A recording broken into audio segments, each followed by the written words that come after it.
Күйеуім жас қызбен кетіпті ғой. Бұл сөзді Күләш естігенде, қолындағы шай құйылған кесесі дірілдеп кетті. Бірақ ол ештеңе демеді. Үндемей дастарханды жинай берді. Сырттай қараған адамға бәрі қалыпты сияқты көрінетін, бірақ дәл сол сәтте оның 30 жылдық өмірі қирап жатқан еді. Күләш Қызылорда облысындағы Шиелі ауданында тұратын. Күйеуі Нұрлан екеуі жастай үйленіп, 3 бала өсірген. Жоқшылықты да бірге көрді. Күләш күндіз мектепте аспаз болып жұмыс істеді, кешке үй тігіп бала бақты. Ал Нұрлан бір кезде қарапайым жүргізуші еді. Жылдар өте жағдайлары түзелді, балалары өсті, үй салды. Бірақ дәл сол кезде Нұрлан қаладағы өзінен 20 жас кіші әйелмен жүріп кеткен еді. Сол түні Күләш ешкімге білдірмей жастың құшақтап үнсіз жылады. Ертеңіне ауыл түгел сыбырласып кетті. Нұрлан жас қызға кетіпті. Күләш байқамаған ба? Еркек ақша тапса өзгеріп кетеді ғой. Күләш бұл сөздердің бәрін естіп жүрді, бірақ ешкімге жауап қайтармады. Таңертең әдеттегідей жұмысқа барды. Асхананың пешін жақты. Балаларға тамақ дайындады. Тек ішіндегі жараны ешкім көрмеді. Кешке үйге келгенде үлкен қызы Айнұр: «Анашым, адамдар не айтып жүр?» деп сұрады.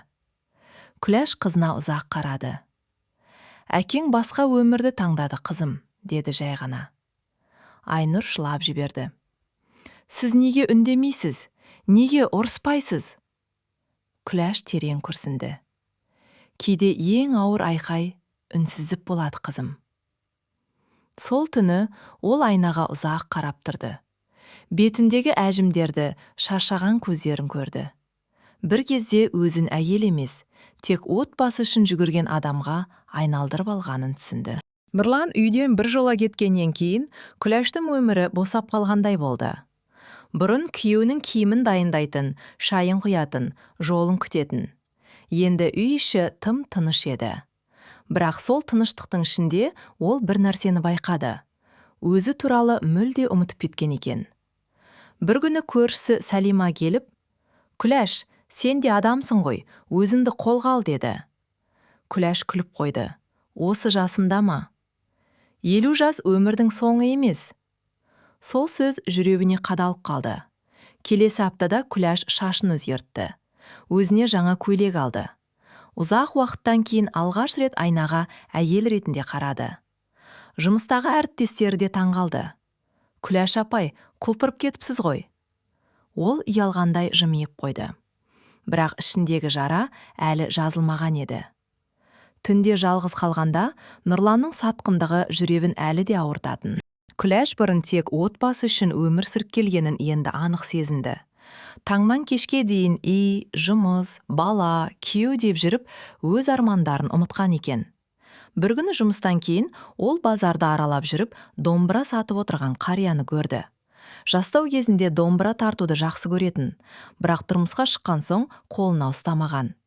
Қария: «Қарындас, байқап тұрмын, домбыраға көзіңіз түсіп бір», деді.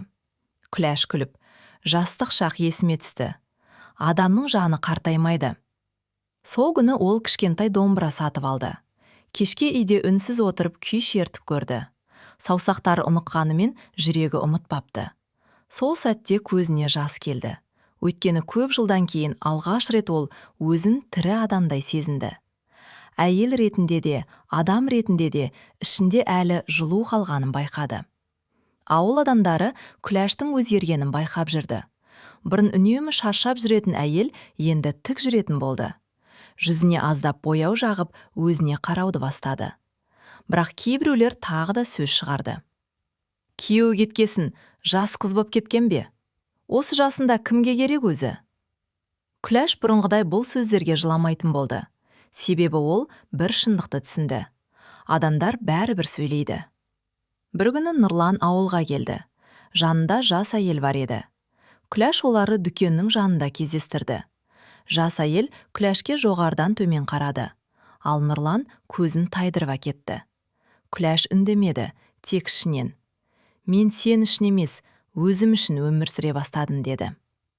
Сол күні үйге келген соң ұзақ жылады. Бірақ бұл жолғы жылау әлсіздіктен емес еді. Бұл жүректегі ауыр жүктің біртіндеп босап жатқан жасы болатын. Күләштің ұлы Бекзат анасының бәрін үнсіз көтеріп жүргенін көріп жүрді. «Анашым, сізге қиын емес пе?» деп сұрады бір күні. Күләш шай құйып отырып, «Қиын балам, бірақ адам бәріне үйренеді екен» деді. Бекзат анасына қарап ұзақ отырды. «Әкем сізді бағаламады». Бұл сөз Күләштің жүрегіне тиді. Өйткені өмірінде алғаш рет біреу оның жанын түсінгендей болды. Сол күннен кейін балалары анасына бұрынғыдан да жақындай түсті. Айнұр жұмыстан кейін жиі келетін болды. Кенже қызы Мөлдір күнде хабарласып тұрды. Күләш бір нәрсені сезінді. Күйеуі кеткенімен ол жалғыз емес екен. Бірақ түнде жалғыз қалғанда ішіндегі бос орын бәрібір сезілетін. Бір күні ол терезеге қарап отырып, «Мен шынымен енді бақытты бола аламын ба?» деп сыбырлады. Бұл сұраққа өзі де жауап таба алмады. Көктем келген соң, Күләш мәдениет үйіндегі әйелдер клубына бара бастады. Бұрын мұндай жерлерге уақыт таппайтын, үй мен жұмыс арасында ғана жүретін. Бір күні клубта ән кеші өтті. Әйелдер кезекпен ән айтып, әңгіме айтып отырды. Күләш бастапқыда шетте үнсіз отырған. Бірақ жүргізуші: «Күләш апай, сіз де бір ән айтыңызшы» деді. Ол қысылып қалды. Бірақ ішіндегі бір сезім оны орнынан тұрғызды. Күләш баяу ғана ескі халық әнін айтты. Даусы дірілдегенімен өте жылы шықты. Залда отырғандар үнсіз тыңдады. Ән аяқталғанда бәрі қол соқты. Сол сәтте артқы қатарда отырған бір ер адам: «Даусыңыз жүрекке жетеді екен» деді. Бұл сөз Күләшті ыңғайсыздандырды. Ер адамның аты Серік еді. Ол да жұбайынан ерте айырылған, аудандық кітапханада жұмыс істейтін сабырлы адам болатын. Келесі кездесулерде Серік Күләшпен жиі сөйлесетін болды. Ол артық сөз айтпайтын, тек амандасып, халін сұрап, кейде кітап туралы әңгіме қозғайтын. Күләш мұндай қарапайым сыйластықты көптен сезбеген еді. Нұрлан соңғы жылдары оған тек үйдегі адам сияқты қарайтын. Ал Серік әр сөзінде құрмет білдіретін. Бір күні ол Күләшке кітап сыйлады. «Сізге ұнайды деп ойладым» деді. Күләш кітапты қолына алып тұрып абдырап қалды. Өйткені соңғы рет біреу оған қашан сыйлық бергенін өзі де ұмытқан еді. Кешке үйге келіп, кітаптың арасынан кішкентай қағаз тауып алды. Адамның жаны қайта гүлдей алады. Осы сөйлемді оқығанда жүрегі ерекше толқыды. Бірақ сол сәтте Нұрлан есіне түсіп іші ауырды. Өзін кінәлі адамдай сезінді. Бір күні Нұрлан күтпеген жерден үйге келді. Үйдің ауласына кіргенде Күләш гүл суарып жүрген. Нұрлан әйелінің өзгергенін бірден байқады. Бұрынғы мұңлы шаршақ әйел жоқ сияқты. «Өзгеріп кетіпсің» деді ол. Күләш сабырмен: «Адам бәріне үйренеді екен» деді. Нұрлан үнсіз қалды. Жас әйелмен бірге кеткенде Күләш өмір бойы өзін күтіп отырады деп ойлаған. Бірақ қазір оның көзінен әлсіздік көрмеді. «Қалайсың?» деді жай ғана. «Жақсымын». Осы қысқа жауап Нұрланға ауыр тиді. Өйткені Күләш бұрынғыдай жылап, жалынбай тұрған жоқ еді. Кетерінде Нұрлан: «Балаларға керіп тұрамын» деді. Күләш басын изеді, бірақ оның жүрегі бұрынғыдай дірілдемеді. Сол күні ол алғаш рет өткен өмірдің артта қалып бара жатқанын сезінді. Күләш Серікпен сөйлескен сайын өзін тыныш сезінетін болды. Ол ешқашан артық сұрақ қоймайтын, өткен жараны тырнамайтын, тек тыңдай білетін. Бір күні Серік оны аудан орталығындағы кітап көрмесіне шақырды. Күләш көп ойланды. Барса, ауыл не дейді? Балалары қалай қарайды? Бірақ ішіндегі бір дауыс: «Сен өмір бойы елден қорқып өмір сүрдің» деді. Сол күні ол баруға келісті. Көрмеде Серік оған кітаптар көрсетіп жүрді. Екеуі ұзақ сөйлесті. Күләш өзін жас қыздай ыңғайсыз сезінді. Кешке қайтарда Серік: «Сіз күлімдегенде әдемі көрінесіз» деді. Күләштің жүрегі шым ете қалды. Өйткені Нұрлан соңғы рет оған мұндай жылы сөзді қашан айтқанын ол мүлде ұмытқан еді. Үйге келген соң айнаға қарап ұзақ тұрды. Көзіндегі мұңның арасында кішкентай жарық пайда болғандай еді. Ауылда Күләш пен Серік туралы сөз тарай бастады. Екеуі бірге жүр екен. Осы жаста махаббат іздеп кеткен бе? Бұрын болса Күләш мұндай сөзден қатты қиналатын еді, бірақ қазір ол шаршаған. Өмір бойы елге ұнауға тырысты. Ақырында бәрібір жалғыз қалды. Бір күні көршісі Сәлима: «Бақытты болудан ұялма» деді. Осы сөз Күләшке үлкен демеу болды. Кешке қызы Айнұр келді. «Анашым, адамдар сөйлеп жатыр» деді сақтықпен. Күләш қызына сабырмен қарады. «Қызым, мен ешкімнің отбасын бұзып жатқан жоқпын. Тек адам сияқты сөйлесетін жан таптым». Айнұр үндемей қалды. Ол анасының соңғы жылдары қанша жылағанын көрген еді. Сол түні қызы күйеуіне: «Анам алғаш рет тыныш көрінеді» деді. Нұрланның жаңа өмірі ойлағандай болмай шықты. Жас әйелмен аралары жиі ұрыспен өтетін. Ақша, қызғаныш, реніш көбейді. Бір күні ол ауылға тағы келді. Күләш аулада кір жайып жүрген. «Сөйлесейікші» деді Нұрлан. Күләш үнсіз орындыққа отырды. «Мен қателестім» деді ол төмен қарап.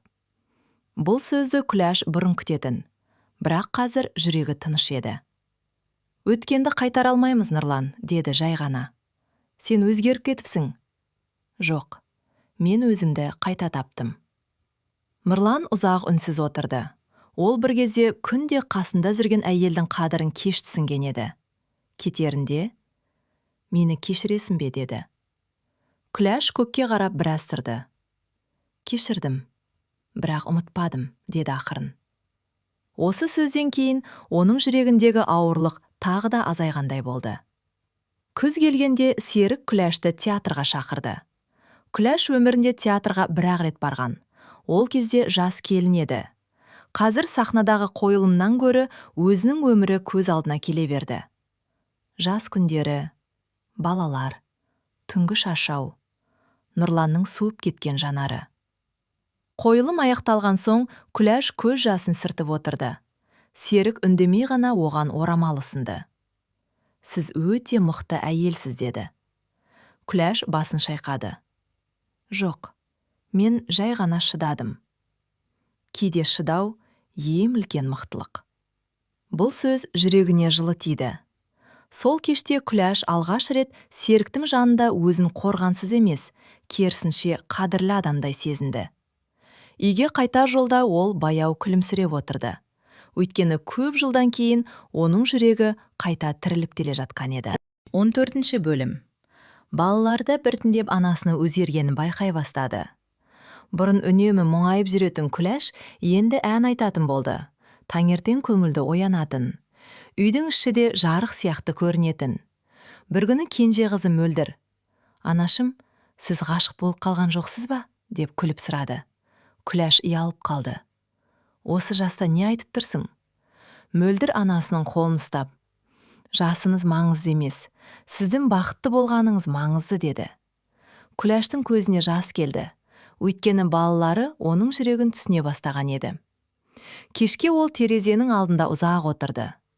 Бұрын жалғыздықтан қорқатын, ал қазір өмірдің әлі аяқталмағанын сезінді. Ішінде кішкентай үміт оянған еді. Бір күні Серік ауырып қалды. Күләш мұны кітапханадағы әріптестерінен естіді. Ол ұзақ ойланды.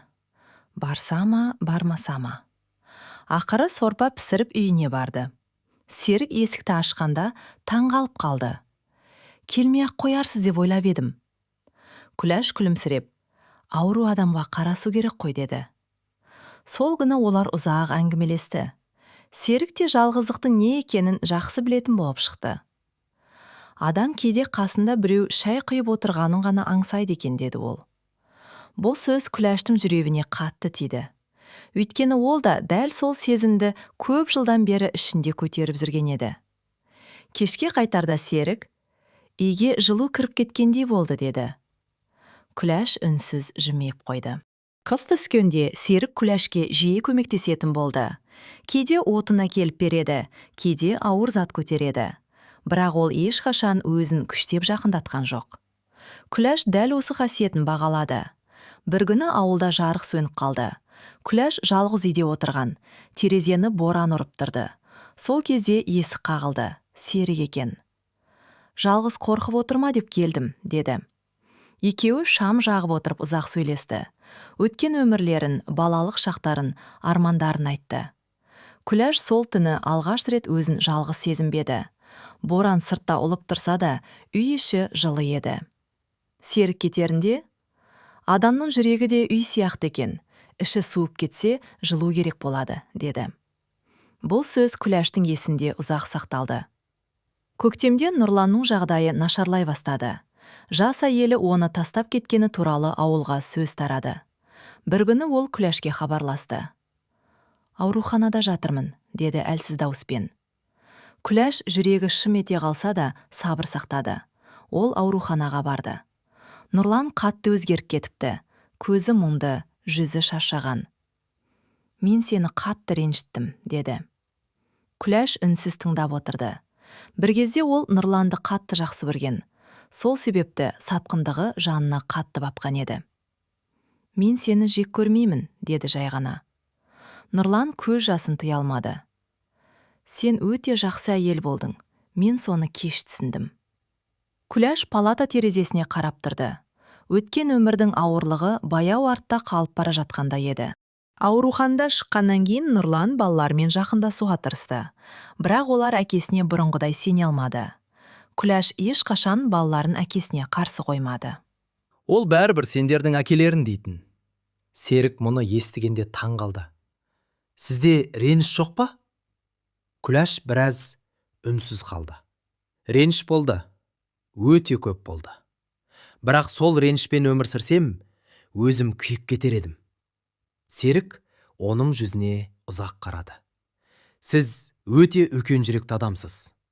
Бұл сөз Күләшке ерекше әсер етті. Өйткені өмірінде оны алғаш рет біреу түсінуге тырысып тұрғандай еді. Сол күні олар саябақта ұзақ серуендеді. Күләш көктемгі ауаны терем жұтып, өмір әлі де әдемі екен деді ақан. Бір күні Серік Күләшті аудан сыртындағы көлге алып барды. Күн тынық еді. Су беті айнадай жарқырап тұрды. Екеуі үнсіз отырып шай ішті. Кенет Серік: «Күләш, мен сізбен сөйлескен сайын өміріме тыныштық келгендей болады», деді. Күләш жүрегі дүрсілдеп кетті. «Мен қорқамын», деді ақан. «Неден?» «Тағы да жүрегім ауырып қалама» деп. Серік оның қолын жай ғана ұстады. «Мен сізге уәде бере алмаймын, бірақ ешқашан алдамаймын». Осы қарапайым сөз Күләшке бәрінен қымбат естілді. Өйткені Нұрлан кеткен кезде оның жүрегі өтіріктен шаршаған еді. Ал қазір қасында шындықпен сөйлейтін адырды. Балалары Серікті жақынырақ таныған сайын оған жылы қарай бастады. Бекзат бір күні: «Анашымның қасында сіз бар кезде ол күліп жүреді», деді. Серік үндемей қалды. Ол Күләштің жүрегін жаралап алмаудан қатты қорқатын. Бір күні бәрі дастархан басына жиналды. Немерелері күліп ойнап жүрді. Күләш сол сәтке қарап отырып, көзіне жас алды. Бұрын ол осындай бақытты күндер енді қайтып келмейді деп ойлаған. Ал қазір үй іші қайтадан жылуға толған еді. Кешке Айнұр анасына: «Біз сіздің жалғыз қалғаныңызды қаламаймыз», деді. Күләш қызын құшақтап ұзақ тұрды. Өйткені балалары оның тек ана емес, жүрегі бар әйел екенін түсіне бастаған еді. Жаздың бір кешінде Серік Күләшті саябаққа шақырды. Күн баяу батып бара жатқан. Серік біраз үнсіз жүрді де: «Қалған өміріңізді менімен бірге өткізгіңіз келе ме?» деді. Күләш тоқтап қалды. Жүрегі қатты соғып тұрды. Ол мұндай сөзді енді ешқашан естімеймін деп ойлаған. Көз алдына өткен өмірі келді. Жастығы, көз жасы, жалғыздық. Бірақ қазір оның алдында өзіне құрметпен қарайтын адам тұр еді. Күләштің көзіне жас келді. «Мен кеш қалып қойған жоқпын ба?» деді сыбырлап. Серік күлімсіреп: «Бақыт ешқашан кеш келмейді». Осы сөзден кейін Күләш алғаш рет қорықпай жылады. Бұл жолғы көз жасы қайғыдан емес, жүрегіне қайта келген үміттен туған еді. Күләш пен Серік шағын ғана неке қию рәсімін өткізді. Ешқандай даңғаза той болған жоқ. Тек балалары, немерелері және жақын адамдары жиналды. Күләш ақшыл көйлек киіп, айна алдында ұзақ тұрды. Өзін танымай қалғандай болды. Өйткені жүзіне көптен бері жоғалған тыныштық оралған еді. Мөлдір анасының шашын тізеп жатып, «Анашым, сіз бүгін ерекше әдемісіз» деді. Күләш күліп жіберді. Серік оның қолынан ұстап, «Енді ешқашан жалғыз жыламайсыз» деді. Бұл сөз Күләштің жүрегін елжіретті. Өйткені өмір бойы ол бәрін жалғыз көтеріп келген еді. Уақыт өте, Күләштің өмірі мүлде өзгеріп кетті. Таңертең ол енді жалғыз шай ішпейтін болды. Кешке біреу халін сұрайтын болды. Кейде Серік екеуі бірге кітап оқиды. Кейде ауыл сыртында серуендейді. Қарапайым ғана өмір. Бірақ Күләш үшін бұл үлкен бақыт еді. Бір күні ол айнаға қарап тұрып, «Мен қайта тірілгендеймін» деді. Серік күлімсіреп, «Себебі сіз енді өзіңізді ұмытпайсыз». Бұл сөз оның жүрегіне жылы тиді. Өйткені Күләш өмір бойы бәріне қамқор болып, өзін соңғы орынға қойған еді. Ал қазір ол алғаш рет өзін де жақсы көруді үйреніп келе жатқан болатын. Бір күні Күләш бұрынғы үйінің ауласында отырды. Күн баяу батып бара жатты. Ол өткен өмірін ойлады. Мұрлан кеткен күн. Үнсіз жылаған түндер, ауылдың сөзі. Сол кезде бәрі бітті деп ойлаған еді. Бірақ өмір тоқтамаған екен. Кейде адам ең ауыр жерден қайта тұрады екен. Серік жанына келіп отырды. «Не ойлап отырсыз?» деді. Күләш күлімсіреп, өмірдің адамға күтпеген жерден екінші мүмкіндік беретінін. Серік оның қолын жай ғана қысып қойды. Сол сәтте Күләш жүрегіндегі соңғы мұңның да кетіп бара жатқанын сезді. Күйеуі жас қызға кетіп қалған күні Күләштің өмірі аяқталғандай көрінген. Бірақ дәл сол күн оның жаңа өмірінің басы болыпты. Ол көз жасын да көрді, жалғыздықты да көрді, елдің сөзін де көтерді. Бірақ бір күні өз жүрегін қайта тапты. Балалары оның жанында болды, немерелері күлкі сыйлады. Ал Серік оған жоғалған жылулықты қайтарды. Бір кеште Күләш аспанға қарап тұрып, «Кейде үнсіз қалған әйелдің жүрегінде ең үлкен дауыл болады екен» деді. Бірақ сол дауылдан кейін оның өміріне тыныштық келген еді. Күләш енді өзін бақытсыз әйел деп санамады. Өйткені ол кеш болса да өз қадірін түсінген болатын. Және бұл оның өміріндегі ең үлкен жеңіс еді.